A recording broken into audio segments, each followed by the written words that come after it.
Hello and welcome to another Gardens of Wiltshire video. I'm Derry and this is another Not All Those Who Wander Are Lost community interviews. This week, and by his own personal demand, World Champion. How are you? Oh, hi everyone.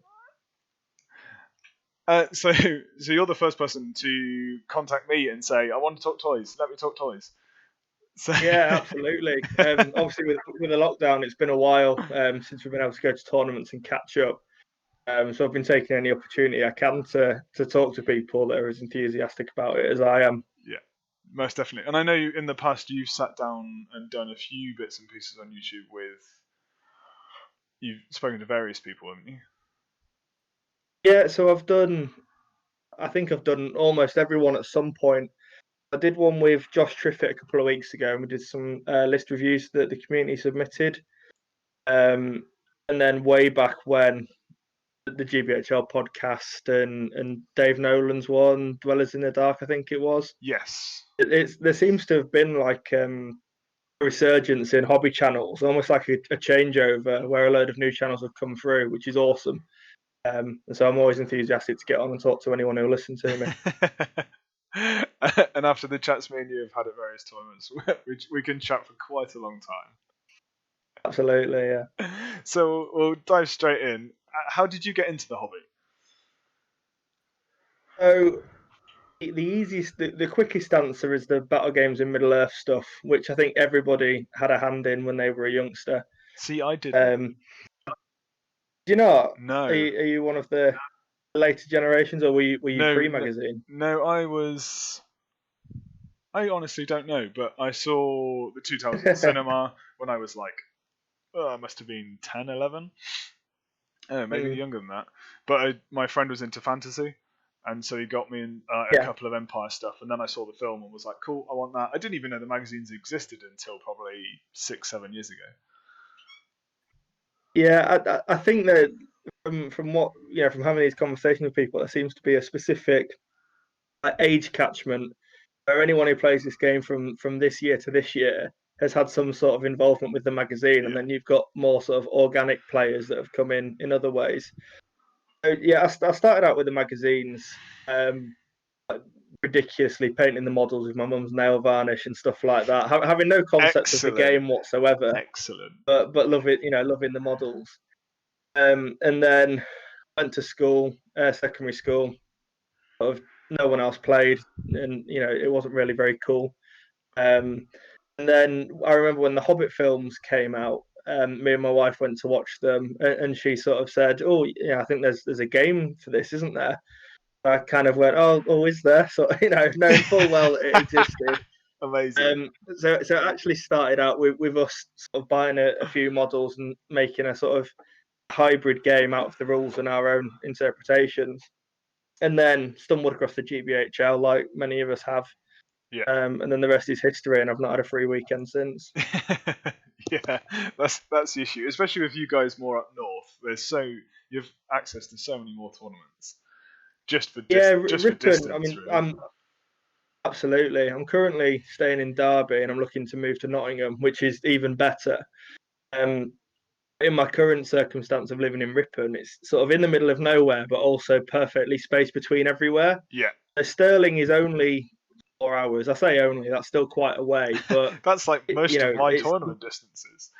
this is it. Yeah, it's completely manageable. And then London is only 4 hours the other way. So the worst I have to travel really is 4 hours. I know I went to Grinstead one year and that was about six.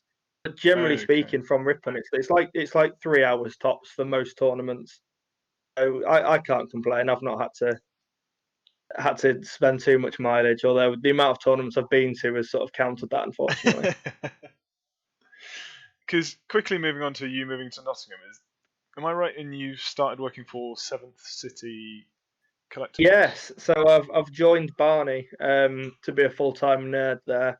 Excellent. Very much looking forward to hosting as many tournaments as I can get my hands on, Of course. and just doing nerd stuff for a living, because why not?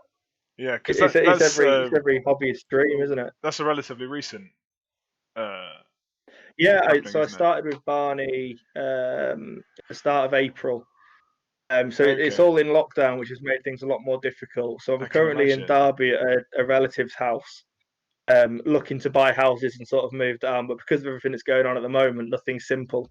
So Yeah. it's taken a little more time than I'd like, but it's all part of the fun, isn't it? Yeah, most definitely.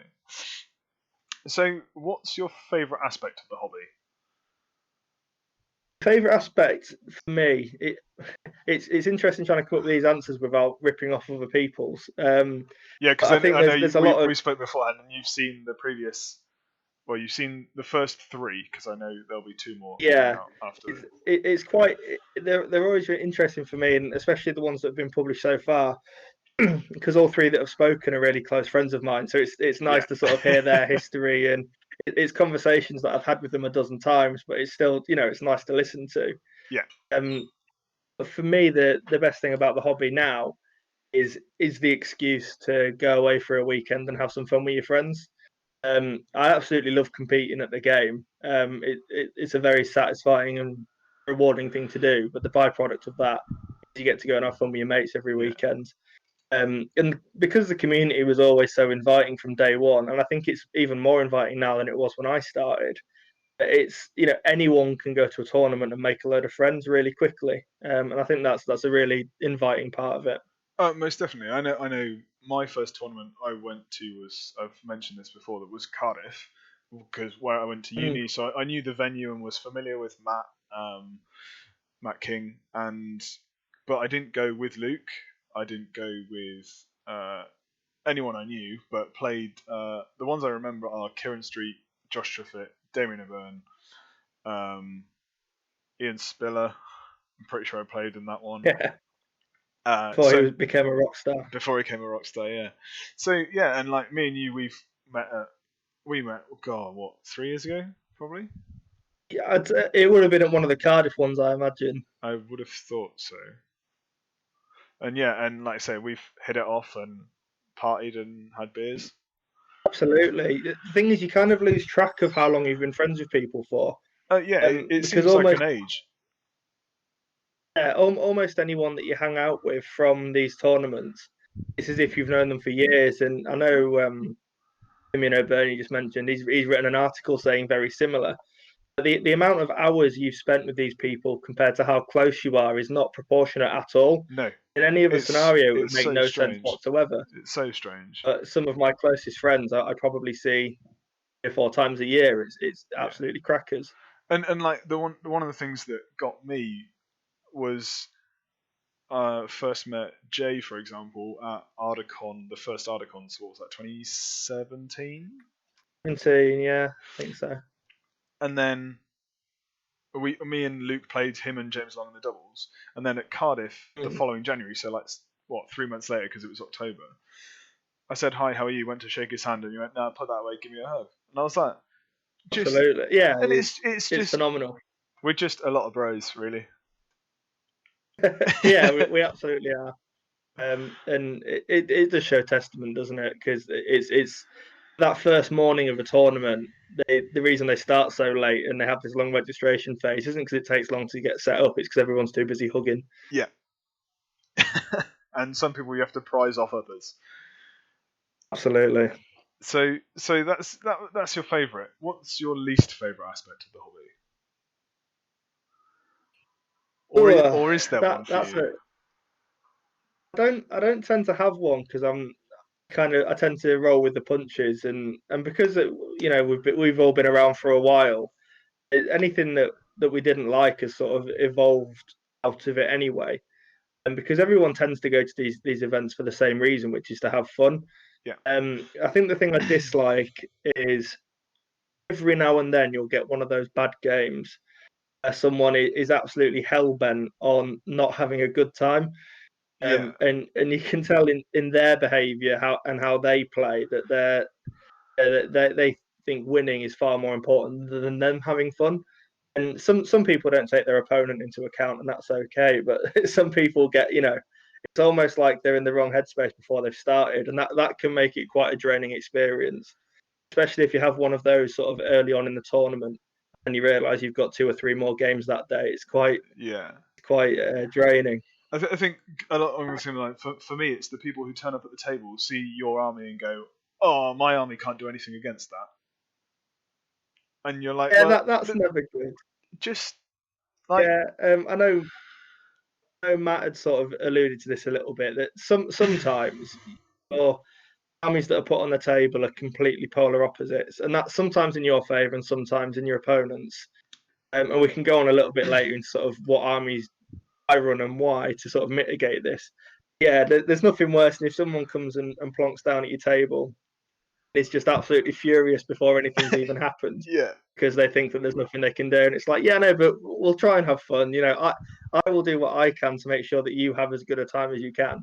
yeah." But you also need to try and enjoy it yourself. It can't all be your opponent. And from my experience, and this example is playing you at Reading. I had a Goth Mog Zagdush Gore bag with Black Numenorians and Moranons, Yeah, yeah. and it was capturing control against your Riders of Theoden. And my view was, I'm probably not going to win this, but the way I can try and win it is just completely bum rush. You take 4 objectives and hope it ends early, and Absolutely. it And, nearly and I think worked. it very nearly worked. You're absolutely right. I think that's the competitive mindset that is healthy. In that instead of thinking this isn't a game that I can win, it's okay. What can I do to best give me a chance? Which I think that comes with time because if it tends to be sort of newer or more inexperienced players that will write themselves off before they've started. Yeah, And sometimes there's nothing you can do, but there's always a way to get points, and points are better than no points. and there's always ways to deny your opponent points. That's arguably more important. Yeah, which is what I personally do. If I know the game's going the wrong way, you just try and right. I'm not getting 12 0. That's the first Oh thing. yeah, absolutely. There's always a learning point, isn't there? Like if nothing else, let's say that we sit down and your army is better than mine in every single way.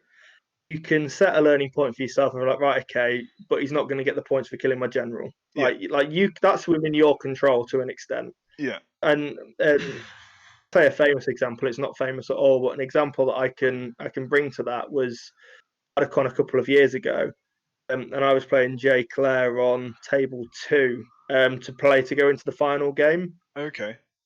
Because obviously they have like a 7th round for For the the top top 2, two only. yeah, the championship Yeah, round or whatever they call it. and Jay was absolutely spanking me, and it got to the point where there wasn't a way that I was going to win it. I left my general and a banner right at the back of the board, and the 2 VPs that I cost him put Tom Harrison through into the final instead of Jay. Oh, So I know that's in a team aspect as opposed to a singles, but the principle's the same. yeah, most definitely. So, how do you find the balance between making models or terrain, painting, playing? Obviously, not playing at the moment, but in a normal circumstance, kind of what's your balance? Because I know you do a bit of commission kind of troop Yeah, painting, so don't you? uh, well, amongst friends, a fairly well-known fact about me is I actually despise painting. Yeah. I'm not a huge fan of it at all. But I've got this crippling fear of playing with unpainted models. I don't like doing it, and because for me, even at the most competitive level, it's all about the table looking cool. Yeah. So I'm very very enthusiastic about scenery. Like if you go to a Steve Crow tournament, you will play on the best boards that you can play on, Yeah. and that it's an absolute spectacle. Um, but I don't even like my dice being all over the table if they're not being rolled. Like I love the snapshot of things looking really scenic and cool. And so that always fed into the fact that if I'm going to play a game, my models need to be painted. Is that practice And or because I tournament? oh sorry, Practice or tournament? yeah, Yeah. like every now and then, like it's just not going to happen. Yeah. I wouldn't like, do a bad paint job to ensure that it was ready to go. I tend to try and make as much time as I can to make sure it's ready. Um, but to that end, because I never enjoyed painting that much, I got quite efficient at doing it. So like I'm the master of the null wash or the Agrax wash. And I put highlights on things. I'm not completely inept, otherwise no one will want me to commission stuff. I can paint to a reasonably good standard, and I never market myself as better than a tabletop painter. That's what I can do very well. So quite a lot of my hobby time is painting, be it my own armies or other people's. So I probably paint far more than I do anything else hobby wise. Just through virtue of the fact that I do other people's as well as my own, and as you know, I tend to change armies quite a lot. Yes. So that my paintbrushes are never dry. Because But didn't you sell a if I could whole play Iron games, Hills army? yeah. So when all this COVID craziness started, I knew that I was going to be moving, and I knew that I wanted to get a house together. So I just completely purged almost everything I had. So I kept one army. This isn't the first time I've done it either. I never learn, so I always end up rebuying it. But I sold my Riders of Third and Legendary Legion. I sold my Defenders of Helm's Deep Legendary Legion, and I sold my Iron Hills army. So I just kept the Hunter Orcs because Hunter Orcs are awesome. Got rid of all of that, and I will no doubt end up buying probably at least one of those again. I sold an Easterling army as well because they're really good and I rate them. But maybe we can talk about that later too. Yeah, most But definitely. yeah, just sold them all because why not? So that leads us quite nicely onto your collection. What is the current size of it, and what's the biggest collection you've had? Because I know you chop and change a lot. So the current size is meager at best. It's one army it's technically three. So it's Dark Powers of Dol Guldur, Azog's Hunters, and Azog's Legion. So various models from that. The base of that is Hunters, and then I've got like a Gundabad warband. I've got some bats. I've got some berserkers, spiders, and just little bits and bobs for combining into the list. The biggest it's ever been, it was probably around 2,000 models because I think when you first start, really keen to try everything, aren't you? So I ended up having almost every army, and then eventually that scales back down again. I dread to think how many models I'd have if I never sold any. Probably a collection It's the a bit of size a of mine. paradox because I know your collection is quite sizable. But one of the things I do because I tend to be a competitive player over a casual gamer, often sell an army to fuel the next army. Um, it sort of rolls over.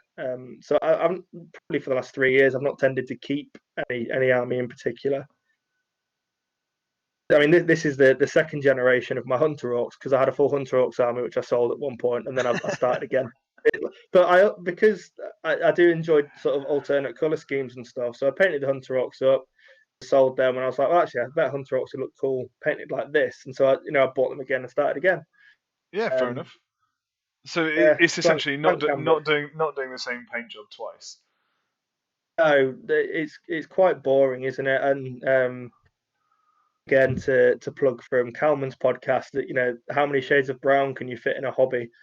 Um, you know, if you like brown, Lord of the Rings and The Hobbit is for you, isn't it? And so I try and be a little bit more experimental with mine. Not too sort of out there, but like my Hunter Orcs have got like a really bright green cloth, Oh, which makes nice. them stand out against most other things in the game in its current state. I was gonna say There's I sort try of and avoid eerie. browns as much as possible. I mean, don't get me wrong. I love how many different browns there are. If you're painting at Riders of Rohan or something, it's great because they can look really varied. Yeah. But it's not exactly inspiring, is it? Let's be honest. No. It's not like a Swan Knight of Dol Amroth in this like beautiful blue. No. You've just got some like brown lads. You know what I mean? Yeah, definitely. So I'm going to change my next question a little bit. What's the most your favorite miniature that you have ever owned? Because I know you you like to get rid of them. Favorite that I've ever owned. Um, the tough one that I reckon it's probably going to be a Thorin King Under the Mountain on a war goat for the Iron Hills. Yeah. Um, I painted it, but a friend of mine called Jason, who is an absolute mastermind, he converted it for me. Okay. It the pose, and because it was the goat sort of rearing up on its back legs, and obviously Yeah. Thorin's got his sword in the air, and it just looked absolutely amazing. And then I probably ruined it by painting it, but it just popped on the table, which is what you want. Yeah. Also with like the crouching dwarfs, it looked like he was sort of going to jump over, so it was quite cinematic, I think, and I like that. As I said, if it looks good on the table, I'm interested. So. Yeah, definitely. On a similar note, what's your most underrated model? That could be rules, sculpt, uh, different pose. Oh, I think aesthetically, there's quite a few heroes which are absolutely stunning, and troops as well. To be fair, that I think people just sort of don't realise. Like Ingold is one of the best models that Games Workshop's ever made. I think it's just a proper hero pose, isn't it? And especially Yeah, with the rules that he's got, yeah, it just it's fits. phenomenal. Yeah. Aiden's new plastic model again is definitely up there in really cool stuff. And then quite a lot of the older metal range as well. Like some of the Serpent Guard on foot are absolutely epic. Profile wise, or to use in game, I'd probably say the Hunter Orcs, which is one of the reasons why I kept them. Um, they've been around that since the start of this era when the Hobbit version came out, and people still don't seem to really be using them as for what they're worth. Even when you could take whatever warbands you wanted, and it was a lot more sort of wishy-washy in how you composed your list, people still weren't taking them, and they're No, absolutely insane. because in the old edition, if I remember right, you teamed them up with Burder as well, didn't you? Yeah, so that was a Hail Mary list I took for the ETC. I'd built a list that was like, so for any new viewers, this was when you all you had to do was take warband leader from that faction, and then you could take whatever factions you wanted allied together. Um, and so originally I'd written an Iron Hills list with like 30 Iron Hills and Biffa because he's really good. Some captains back when they were, you wouldn't necessarily take the bigger Iron Hills heroes. Yeah. Saruman. In all the practice games, it just got absolutely smashed by the rest of the team on like practice weekends. And purely because their lists were quite magic heavy, Yeah. back when magic was through the roof good. Um, so I was like, this is crap. This isn't working out for me. And I was like, well, do you know what? If I put a bit of this and a bit of that, and I ended up making this sort of hybrid um, Mordor, Angmar, Hunter Orc list, which was Timberland, Yasneg, and a load of Hunter Orcs on the front line, then an Orc Shaman, Murder, and the Undying, and a load of Orc Spears. And so it was like I think it was like 50 odd models. Oh God. Also, it was just an absolute murder list. Um, and that year at the ETC, that was when it was at Cardiff. Yeah. A lot of the sort of the European meta, which hadn't changed the year afterwards, was sort of multicaster, then sort of like spammy orcs and black Numenorian type things. But because I had two hurlers and then two pretty good normal heroes, if they didn't get magic to death immediately, you'd get four hurls off in that first turn. Yeah. And if that goes right, there's not really a lot many armies can do to recover from that. And when you've got Hunter Orcs putting out 4 attacks each, if a model's knocked prone, then they're not going to live. No. Not at all. Yeah, it's an interesting part of my gaming history that, and I won't pretend that it was themed or nice. If you don't take a nice list of the ETC, you take the best one you can. Yeah, I think everyone admits the last edition was a very competitive edition compared to what it is Yeah, now. 100%. So, are there any specific models that you want to come back on a made to order or come back for good that you would love to have? I'm a little bit out of touch on what's not available anymore, to be fair, because things are constantly changing. I'd like to see things like Kurdan just to come back and be available, because people tend to get quite frustrated at how good he is or isn't, at any point in his history. Yeah, I think a lot of the time that there's kind of this artificial paywall behind these models because they're out of production, so they're only available on eBay for an absolute buttload of money. If they were just made available, then everyone would take them. Then everyone would stop taking them because everyone else takes them, and things would all balance out again. Yeah. I think that the meta would be completely different if every model was just available at a normal price, and I think everyone would settle down and stop thinking that some models were so crazy. Yeah, I think he's one, along with Cardish is the other one that I'm thinking of, where 100%. Yeah. there's a profile for them, and there is a model for them, but I'm not sure why they brought it back on a made to order and not like so. Kirdan you could repackage with Glorfindel and Eristor, for example, and have 3 elf lords. The heroes of the High Elves. Yeah, Oh, like they've done with yeah. the Heroes of the Fiefdoms with Forlong, Angborn, and Dwin here. Like that. Yeah, it just makes sense. That's my thought. That's my only thought. But yeah, Kirdan, especially before the FAQ in February, he was seen a lot. Yeah, and I think to be honest, that's okay. I think him being a hero of fortitude might be a little bit too much. Say what his representation is in this hobby, like people will often sort of respond to that with, yeah, no, but he was the leader of blah blah blah, and he was really good. Yeah, but his profile says he's old, so he's old now. Yeah, because he's been notched down to a minor hero, I think. Yeah. So he's been brought down to lead 6. It's one of those. Once upon a time, Kirdan was rubbish, and then he got really good. Yeah. But also because not everybody could have one, he seemed even better. Yeah. I think if everyone could take a Kirdan, he would be seen in less of a regard. He's like the I don't know if have you seen Hot Tub Time Machine? No, I haven't. But continue because I know a lot of people will. Use this stupid expression. It's like the Great White Buffalo. It's like the one that got away sort of thing. And so people talk about Kirdan like he was this amazing model. But I think because only a certain amount of people had him, he seemed even better than what he was. Yeah, I think also because he was on the top tables and being used by good players, people thought he was incredible. But I've played with him, absolutely.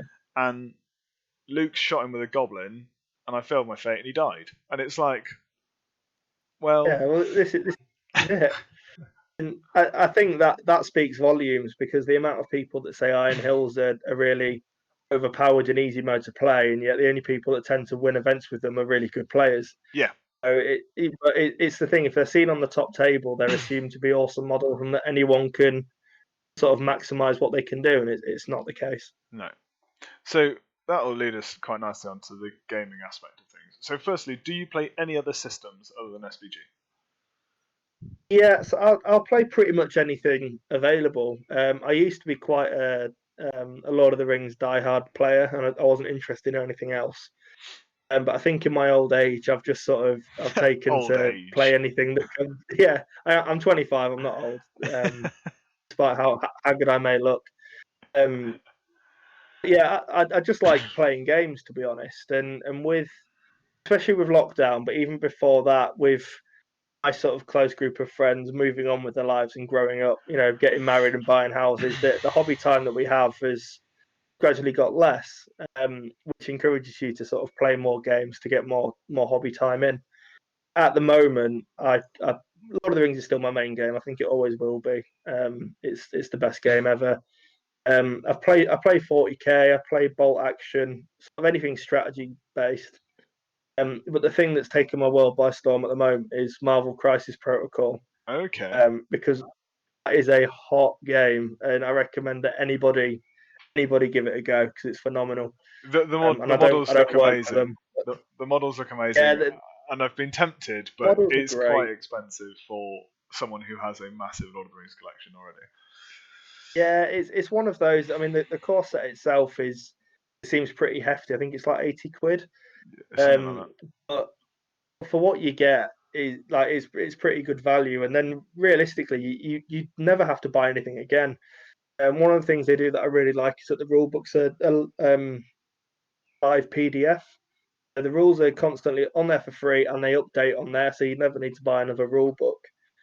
And all the characters come separately from the core set. You get 12 characters, and then you can get as many booster packs as you want with these other characters in, and then they come with extra tactics cards and rules and stuff. So it's an interesting way of keeping it fresh, but you wouldn't necessarily need to buy everything. Yeah. But what I like about it is it's a very simple game, and the synergies come from combining certain heroes. Okay. Because you don't, it's not set teams. You can literally take any character you want with any character you want. If you want Black Panther and Red Skull or whatever on a team, then you can do it. So that's when like the gamer in you starts looking at their cards and being like, okay, well, I compare that rule with that, and that it gets crazy. So at the moment, that's keeping me quite busy. But as soon as GBHL events start again out, that might gather a little bit of dust. Yeah. I think hopefully the end of all of our years are going to be quite busy, aren't they, for us tournament goers? Yeah, I was gonna say I've rearranged mine to October, and it's unfortunately clashed with Harry Parkill's event. But yeah, even trying to move my event, it was like I was in constant discussions for probably 2 weeks with Matt and Ali, trying to sort out when it Yeah, could it's possibly be. horrendous. It's not an easy thing to try and sort, is it? It's No. nothing that any of us could plan for. Oh God, no. Yeah, God, no. it's not ideal. Hopefully, it'll all get sorted out soon. Yeah, fingers crossed. So I think we've covered this already, but competitive or fun, your preference? I can do both. But yeah, generally competitive. I think that's just because the last couple of years, that's been the main focus. I've been chasing to try and do well in the league, and then also the ETC teams as well. So that's kind of been where my mindset's had to be. Yeah. But with the release of the Quest of the Ring Bearer and stuff, I'll be on that as quickly as any sort of themey gamer will be. Yeah. Very much looking forward to that. And I like teaching new players to play as well. So it's not like I'm always trying to smash people into the ground. I Yeah. always enjoy trying to harness new people that are even remotely interested and getting them to play. Yeah. You can definitely dial it back and play for fun. Yeah. So let's touch on the ETC and the league for a minute. So the ETC in Cardiff, which was 2018. Yes. Yeah. You were the top individual player, weren't you? Yeah. So that was I was playing for Team Scotland that year. Controversial, sorry. I've got a bit of Scottish in me. Yeah, so I played for them, and Dave Reed was the captain. And I don't know how much people might know about the ETC. You work in a team of four, and without going boring everyone to death, that you basically try and formulate who plays who against the other team of four. Yeah. We have four lists and they have four lists, and you can basically you spin it all around to protect one, put one forward, blah blah blah. And so there's an element of control over who plays what. So you can be a little bit riskier with your army lists because you know that you're not going to be playing against something that you really hate. I took this bird horrible mashy list. Managed to get 6 major wins out of 6. It wasn't all skill; it takes luck to do well in events. But yeah, came out on top of that, and that I was absolutely amazed, to be honest, because it's not what any of us expected. No, not at all. I was going to say I was there for that one, and we played Scotland 2 and England 1, and as Wales 1, and that was it was. I actually really enjoyed my weekend. It was because you didn't have any Yeah, games where it was kind of you've taken a really competitive army and you're playing a really fluffy army, and it's like let's just go through the motions because we have to. yeah. It was every game was really in depth. What I found is it's like no one's playing with their hands tied behind their back. Yeah. Everyone knows what they're there for, and I actually found that generally speaking, the games were actually arguably more pleasant on the whole than some tournaments you might go to because everyone knew why they were there, Yeah. and because you're playing at the top level of the game, you make very clear what you're doing. You don't forget to do things. You don't forget to call certain things or act in a certain way. I won't get on to with me gate because I think that's nonsense. And as sensible grown up, you can just it's obvious what you were doing. Yeah, I was But called out because by that everybody's twice. at that, because everyone's at that heightened level of tension, you don't have any of the petty arguments. Yeah. And I had a couple of interesting debates with people when they tried to pull some nonsense, but because you're all at a level at that event, it actually was really pleasant, and I had a phenomenal time. Yeah.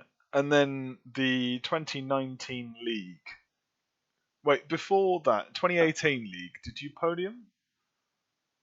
Yeah, so I managed to squeak in and get third in 2018. What, That last was event take you to third? no, so none of my league standings have ever been easy, unfortunately.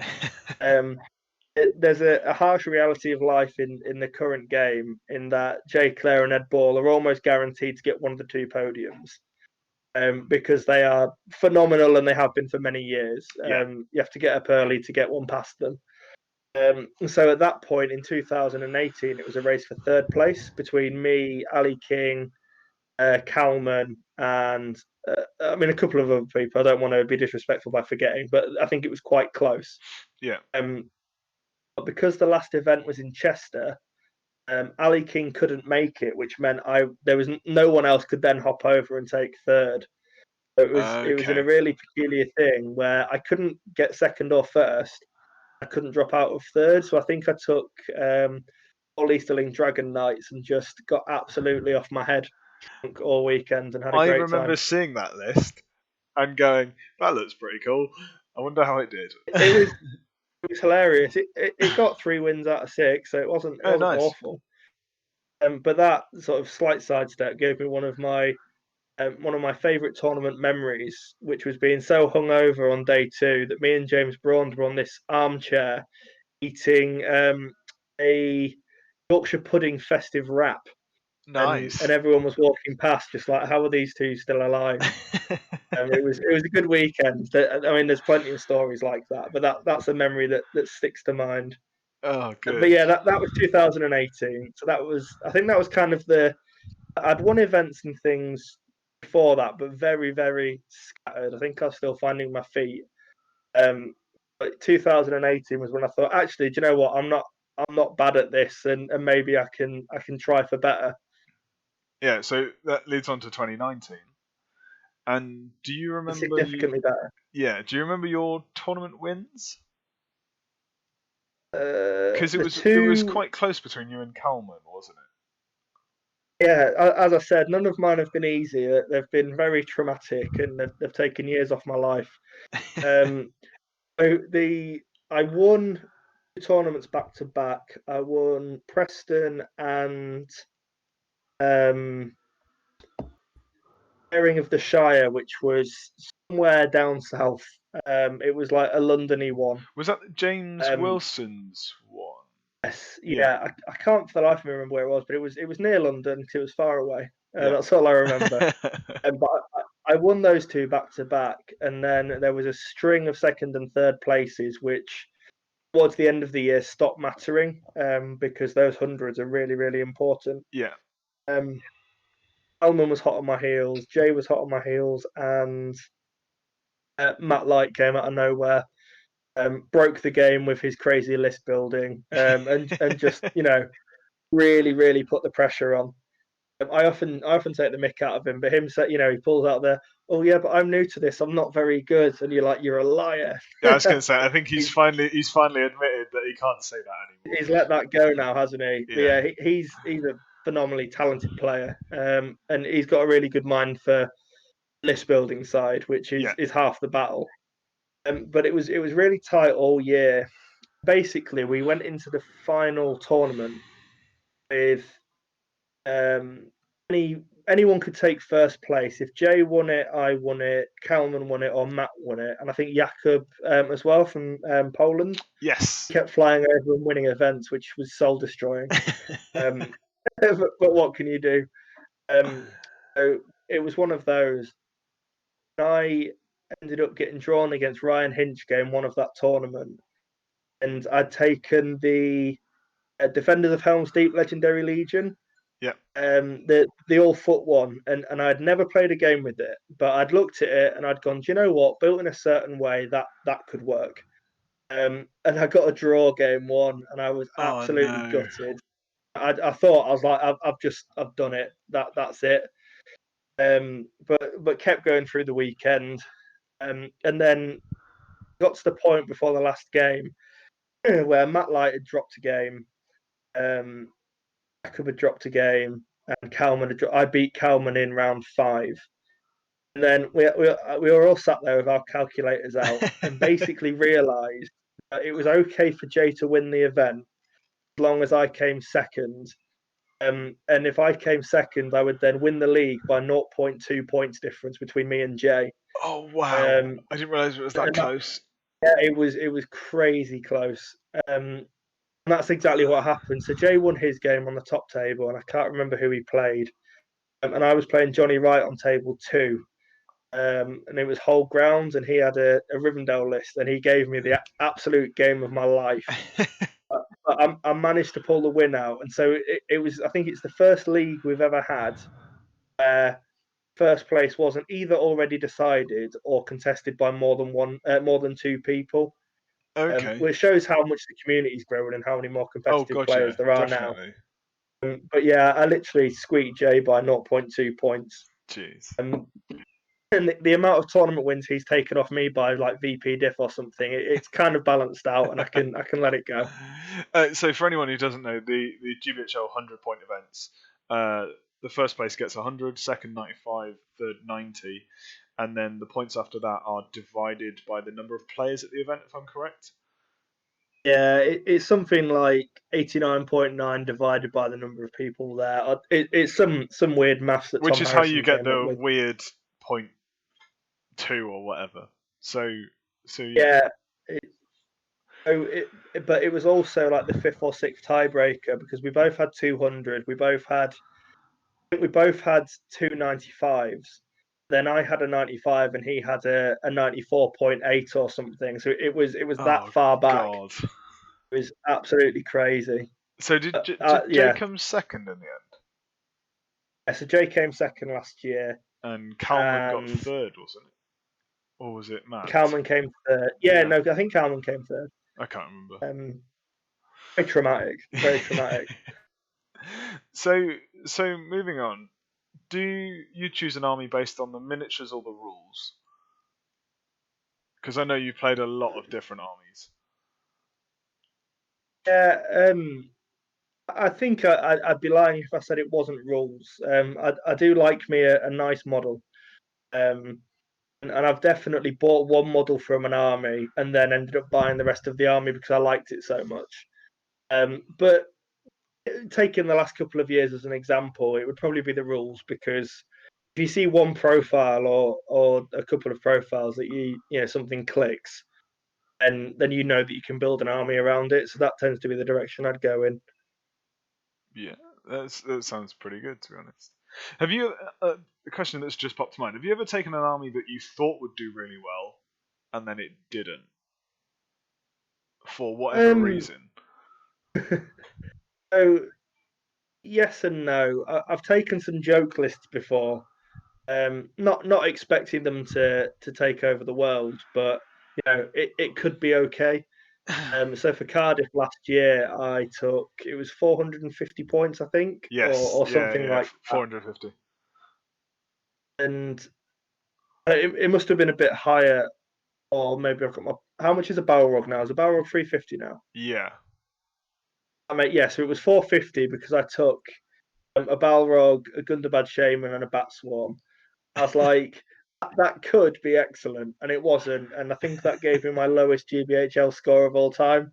But I wasn't expecting miracles. There's other ones where I've taken armies and then I've tried to improve them and actually made them worse. Okay. So again, back in the old edition with the old warband system, the first event I ever won was a Galadrim list with Radagast the Brown, and this is like old Radagast, as it were. I was like, well, there has to be ways to improve this list, and so I ended up swapping Eldir for Legolas, and I think I swapped Radagast for the old Thranduil, and little changes like that, which would make sense on paper to be better. Yeah. I just never managed to achieve that same level of success. Okay. So yeah, it's definitely a learning process over time of figuring out what works together and what doesn't. And you can overdo it on a list. I think you can make a list worse by trying to make it better. I think that's probably quite common. Yeah, I think I've done that, and I can't remember what with, but yeah, you definitely, especially in practice games, you're like, oh, I'll put this in, and then your list just collapses, and you're like, ah, well, maybe not Yeah, clearly something wasn't right here. then. Yeah. So moving on to the competitive side of things, what factions do you think are top tier? And I know you've watched the previous videos, so you've got their views, but do you have So we're going green factions, aren't we? Green and legendary. green? Yeah, pure, and kind of legendary legions, because it's a lot easier. Otherwise, we'd be here for hours. Yeah, no, that's fine. I think it's undeniable that Iron Hills are good. That light's a bit distracting. Iron Hills are really good. They are probably the most consistently forgivable army you can take. But they have been brought down in light of recent updates. That the blister's been brought into line. But yeah, anyone could take them, and you'd expect them not to get smashed. They're not a guaranteed win. I think the Riders of Theoden is probably the best legendary legion out there, I would say. We know about Rangers of Ithilien, so I don't need to give them any more time. Yeah, I agree with Matt in that I don't think they should be allowed in competitive play. I, I I, just think me, they me, work outside the game yeah, to me. me and Matt have had a conversation recently. You messaged me about a tournament, and I said, well, there is an FAQ coming out in August, so we could see some changes there because it happened with Nature's Wrath, the Iron Hills Ballista, Kiran, and that's brought everything into line. Um, I think that's something that could happen. Yeah, I'm be lying if I said I wasn't slightly concerned that there's two new Ranger characters on the way out as Yeah, well, that was my thoughts. which could double down on the problem rather than fixing it. Um, I try not to be critical of anything that's made in the game because it's a competitive game and it is alive. It does change, so there's always ways around things. But at low points, we all know that the Rangers of Ithilien are a incredibly good and b not very fun to play against. Yeah, And Matt highlighted my horrendous experience at Reading, where we played each other twice, both in the maximum deployment distance, and oh all I could god, do is walk at him and die. yeah, So I'm particularly salty about the Rangers, but I think any sort of regular or competent player would say that they're probably too good to be used at tournaments at certain levels. But back onto like the Riders of Theoden, it's an incredibly good legion. I think it's not very forgiving though. I think the potential that they have is good, but the skill set is high to yeah, pull out that. definitely. But also, I think they're quite reliant on dice going your way as well. I mean, I've never won an event with them, but I've got quite a few podiums. I've got annoyingly close, and what I found was there will always be a priority that you lose when you're too far into to pull back. Yeah, There'll be a priority that you lose. There could be a roll off that you lose. There could be a hurl that doesn't go your way, and you can be the best player in the world, but sometimes you will not get all the roll offs that you need. and Nature's Wrath, for example. And Nature's Wrath, you just can't. Sometimes there's nothing you can do to avoid it. And so they're not. I think they're probably one of the best, but they're not the most reliable. No. Other legions, I think the Army of Gothmog's really good. If in good versus evil, that I think that'll excel. Because more often than not, you'll be playing men of some sort.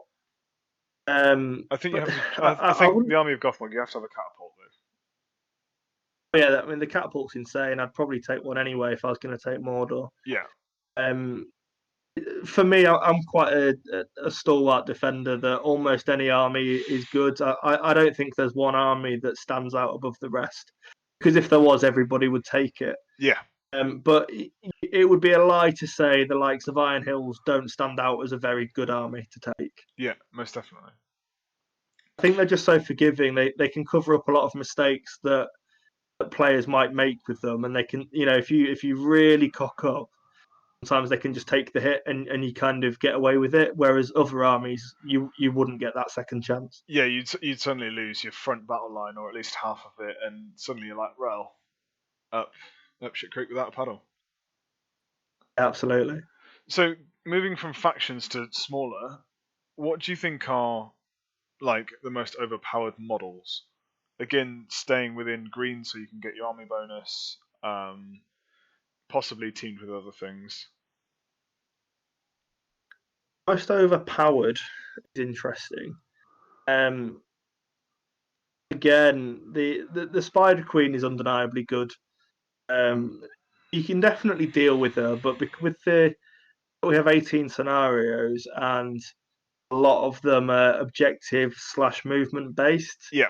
If you're an evil player, the Spider Queen is a very, very good choice. Again, with the army listing, I don't think anything is an auto include, but she's up there. She's very, very good to take. Sauron at a certain points level is ridiculous to try and deal with. You take Sauron at 800 points, and if you build the list competently, he can be ludicrous. But again, not necessarily overpowered. I think the overpowered aspect comes into the smaller things, and again, it's situational. So if you take, for example, gambling with the banner, if your opponent has no magic and no shooting, gambling's probably the most overpowered model in the game because he's going to facilitate the army around him to absolutely murder you. So in more situational things like that, but just on paper, I wouldn't say there was anything that was overpowered. There's a lot of S tier models like Dane in the Iron Hills. 12-inch bubble is good. Imrahil with his 12-inch banner and his fight value bubble. Some people would say that was crazy overpowered. But you're paying a lot of points for him, aren't you? So I was you'd hope that he'd be able to do something cool, wouldn't you? Yeah, the one thing with Dane is that I always forget is the fearless for the Iron Hills Warriors. And it's crazy. It's just unbelievable. Crazy. I've sometimes gone without taking him. And the most recent build for Iron Hills before I sold it was Biffa Thorin on his goat with a load of dwarfs, and then Saruman the White because he can give you the aura of command, so you don't necessarily lose that fearless. But everyone knows how important courage is in this game. I think if you're a goodie, you generally fine anyway. But aura of command is awesome. If you can be fearless, why wouldn't you? Yeah. If you're a baddie and you're not taking a war horn, I'd ask what your logic was. Because generally speaking, you need it. Yeah, definitely. So, what's your favourite points level to play at tournaments?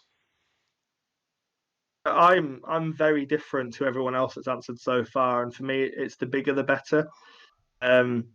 So Ripon, the tournaments that I've hosted there have varied from. There was a blip at 500 because we hosted the Masters as well, but before that, it was around 1,000 points, and always has been. Because I like all the cool stuff and I like the table to look cool. I like to see people have the opportunity to take anything they want to take. Yeah. And Ripon started. It's not one of the oldest events, but it's from the olden days of the GBHL. And tournaments varied from 350 to 600 generally. There were a few 800s, but generally they were small. Okay. And I was like, yeah, but what if someone wants to take a dragon and some cool shit? You can't. Yeah. And so that was kind of why Ripon went the way it was. Because the latest incarnation was 1,250, wasn't it? It was, yeah, and that ruffled a few feathers. I think some people were upset by that. But I was TOing that one, and we had an absolute whale of a time. So there's definitely the desire out there for people to play bigger events. I think it's a little bit daunting for some newer players, not only to top up their collection to fit, but also the brain capacity it takes to play such a grand game. And there is a good argument to say that list building gets a lot easier when the points threshold's higher, because you can take pretty much anything you want. But I like to counter that by saying, but then it comes more down to player skill, because if you assume that everybody can take anything that they need to take for their army to be good, Yeah. best player will come out on top. So that's how I like to look at it. I was going to say, you won't be seeing any Rangers of Athelion at 1250 points, will you?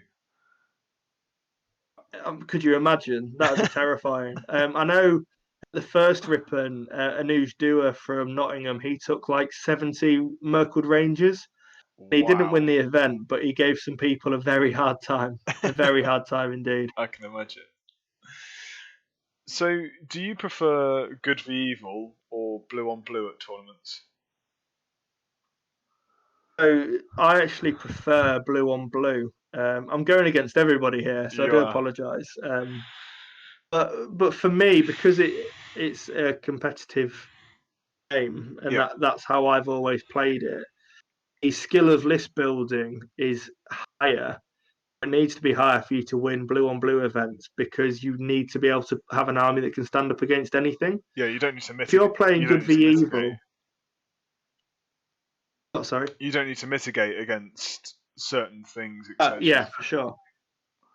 Or conversely, you need to mitigate against everything. Yeah. Because if you good versus evil, you know that your good army, if you can make it cause terror, you're in for a good time. Yep. Your evil army, if you can take lots of monsters or things, you know that the good army is going to have good heroes, so you need to take more magic. I think the list building becomes a lot more linear in good versus evil, because you know the characteristics that you're going to come up against. If you're in blue on blue, you need to be able to have an army that can beat Rivendell Knights and a Red Alliance, Wraith, Spider Queen, terror causing nonsense. You need to have an army that can beat both, and you don't in good versus evil. Yeah. Yeah, it sounds good. So, having run events yourselves and been to many, many, many different tournaments, what awards do you think Too should many. what awards do you think should be given out at the end of the weekend? As many as possible for me. Second, third are always there, and they should be. Um, I really like Wooden Spoon because it's a light-hearted way of doing things. And I know in some places they'll do, if you get the Wooden Spoon, your ticket next year's free and things like that. It's encouraging people to sort of stick with it and try again, as it Yeah. were. Um, I really like the distinction between best army and best painted. Yeah. Um, at Ripon, we've either done both or clearly identified what we were after. And I think last year it was like coolest army, and the criteria was: is it nicely painted, but also is it themed? Does it do you really like the idea, etc. Yeah. Um, because you want to give people a chance to win something, even if they're not the best painter in the world. And we've all seen armies that have been you know in one bit of paint and left to dry on the washing line, and we know that in the nicest way possible, there's no hope for them. They're not going to be winning an award. But there's a lot of people that are okay at painting. If you get legends like Whitefoot coming out with his army, Yeah. you're not going to win best painted either. Yeah, I know what So you to mean. have something that's more based on the theme or the general idea of the army, I think that's a nice way of opening it up for everybody. So I'm always keen to try and get like a favourite army or coolest or theme. Yeah. But Rippon's also done one for converting. Okay. We like to take liberties with the league in that when you do a tournament pack, you've got quite a lot of free reign on how you do things, as long as it still works as a tournament. And so in the past, we've said every army gets a free Alfred model. This was back when he could give might to Oh, anybody that he yeah, wanted. I remember seeing that, and there were some really cool ones. Yeah, they were awesome. But the caveat was, if you're going to use it, it has to be converted to look like your army. We had like an Orcfrid, an Elfrid, a Dwarfrid, and people really got into that. And so we made a full award for it. And we also did one with a custom captain where you could build a profile based on your faction's captain. And you could add special rules to it for a certain points cost. But again, there was a conversion necessary. You Okay. had to make your captain look like the hero that you'd paid the points for him to be. So I think want to make your awards as diverse as possible to give everybody a chance to go away with something. Especially the bigger events when the budget's a lot higher. I mean, Rippon's only ever had a capacity of 24, and Okay. obviously that's going to be large, and with the league rules changing and also the demand for tournament space going through the roof. But when you've got events with 100 odd people, I think you could definitely squeeze a few more awards in there just to give everybody a chance to win something, because the hobby isn't just about playing, is it? No, and I know for the tournament that we're going to run, we've got I think best painted spoon, podium, but then we've got spot prizes.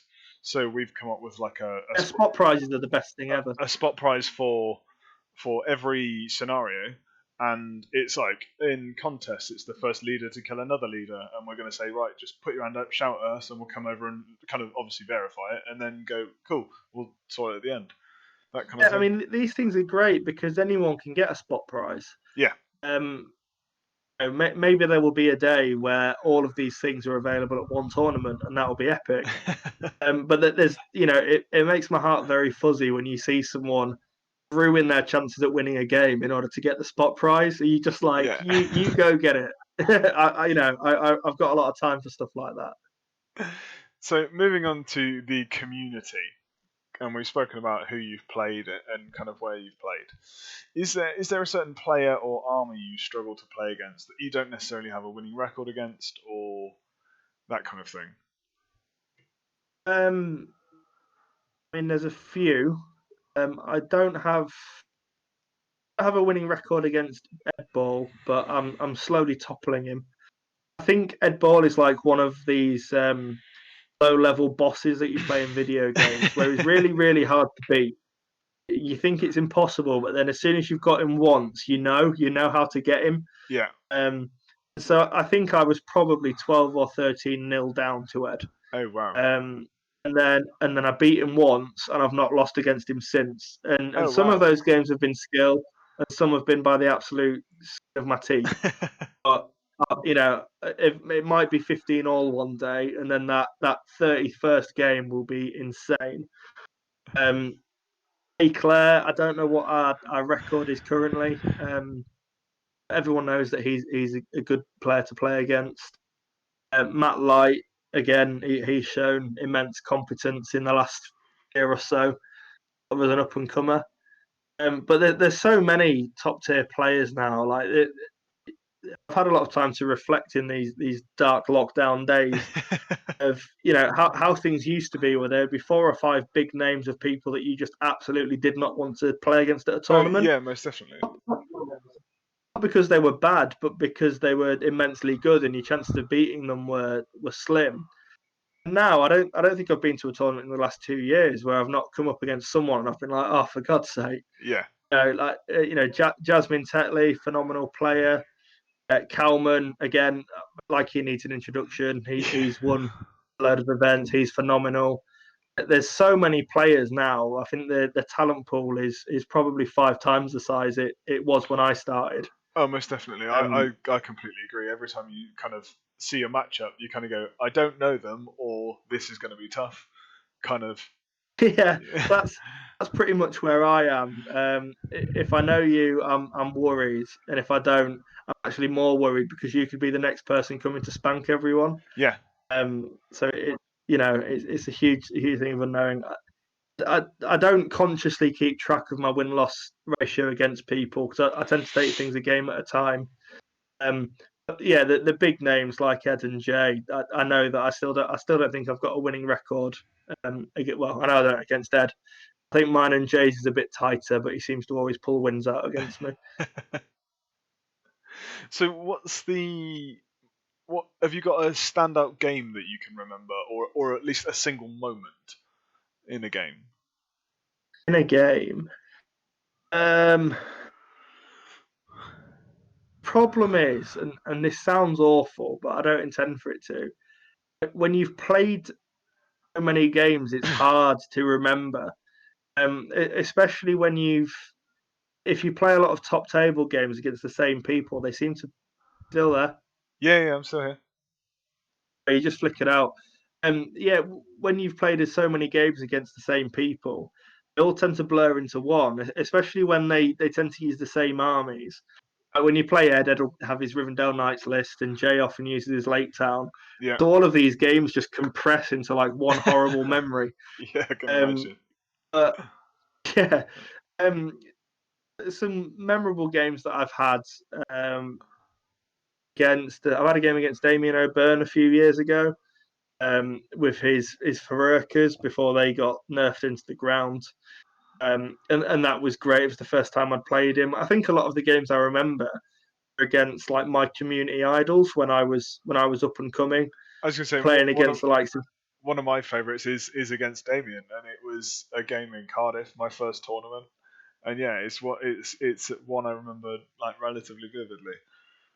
It's ridiculous, isn't it? And I remember playing Jamie Giblin for the first time. I remember playing Tom Harrison for the first time, and James Clark as well. And despite the fact that a lot of them don't play as much as they used to, and actually, it's like meeting a celebrity, isn't it? Yeah, We're a very small community. Once upon a time, these guys that were the pioneers of YouTubing our hobby, it was an amazing thing to meet them. And so I remember playing against them very well. And then more recently, playing against Kalman at the final, because that was a really important game. Yeah. And I know we're just nerds playing toys, but winning the league for me is one of the the coolest things I've done in recent years.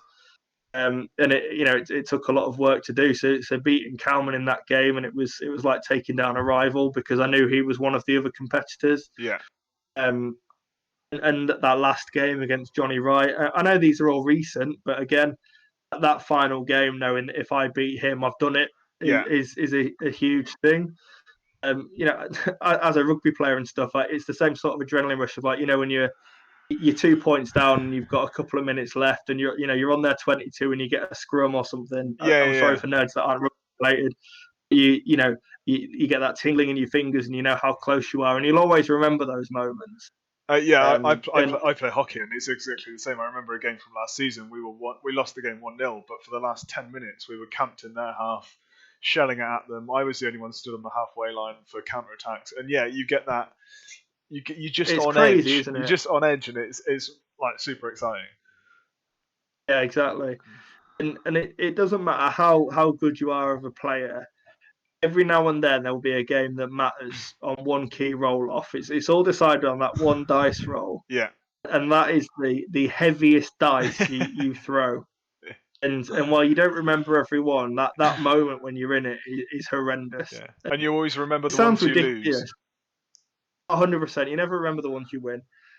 These are the ridiculous things that someone peering into our hobby that's got no sort of inclination towards nerdery and dice would be like, what are these people on about? Yeah. I'm sure everyone out there knows they've had that one dice roll where they've gone, if this goes wrong, this is it. It's like your whole life depends on it. And, we live for those ridiculous, insignificant moments. Yeah. Like the one that me and you have had that pops to my mind is when I had my Eagles and Radagast versus your Riders and Theoden, and it was that Nature's Wrath. Gamling's got 3 might.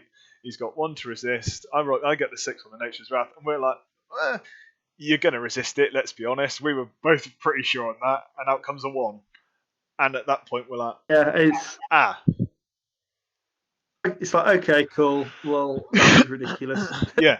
That's a funny tournament memory. It was that was Bicester, wasn't it? Yeah. And I was in first place at the end of day 1. I'd got 3 really big wins, and then I lost all 3 games day 2. And I was like, well, what can you do? And it shows and that was when and it shows the Riders of Theoden can collapse. That was exactly that. That was okay. This army clearly cannot be relied upon to go 6 games. Yeah. So at least it was a learning point. Yeah. So moving from favourite game to favourite tournament, have you got one specifically?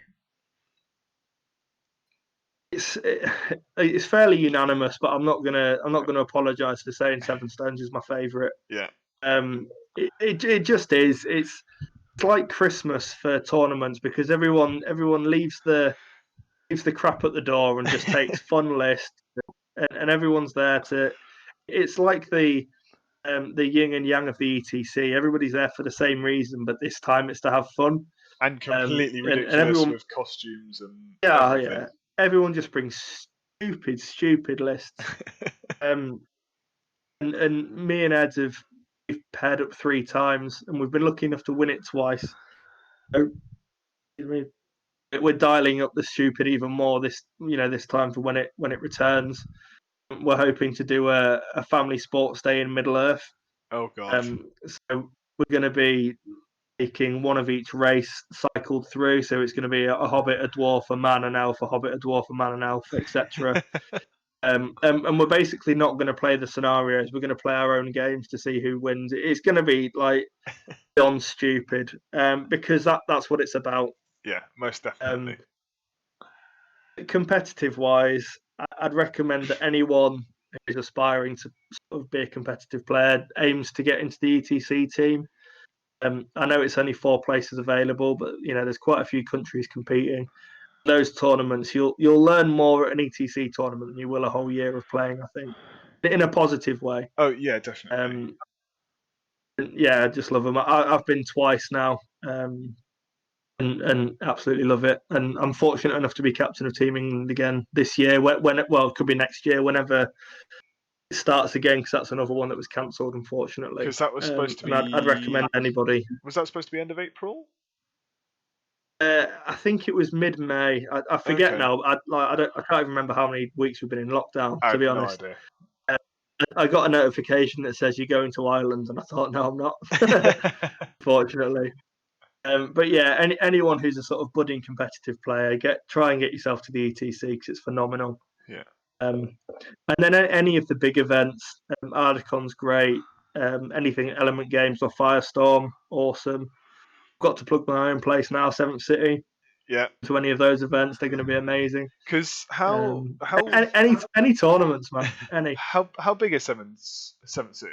Like for Seventh City's got 32 capacity. Oh, that's decent. It's a pretty good size. I think we could squeeze in even more sort of big tournament, but it depends on what system as well. Yeah. Obviously, like Magic the Gathering and card games take up significantly less space than our bulky stuff does. Yeah. Yeah. Yeah. So, any events are fantastic. There isn't a bad one on the calendar. No. A really good one, to be fair, is White Rose Fest as well, because you get to combine camping with a tournament, and it's very silly, and you camp outside, and then you play in the community centre, and it's phenomenal fun. I was going to say, I recommend that one as well. It does look chaotic. It's ridiculous, but in the perfect way. So you mentioned you've been to the ETC a few times. I presume that's the furthest you've travelled to play? Yeah, so I was in the Poznan crew last year. Yeah.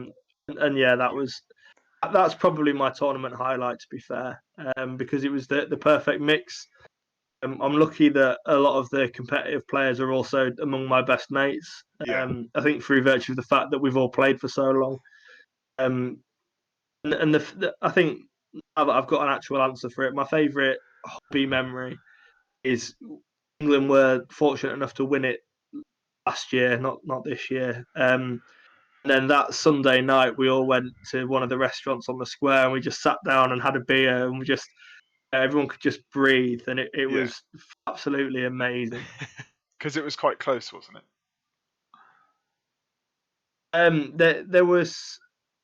I don't think it was as close as it was for England the year before, due to the way that the format ran this year. But the last game had us all sweating. Okay. We were playing against Poland 2, but Poland 1 and 2 are completely interchangeable. They're both really, really strong.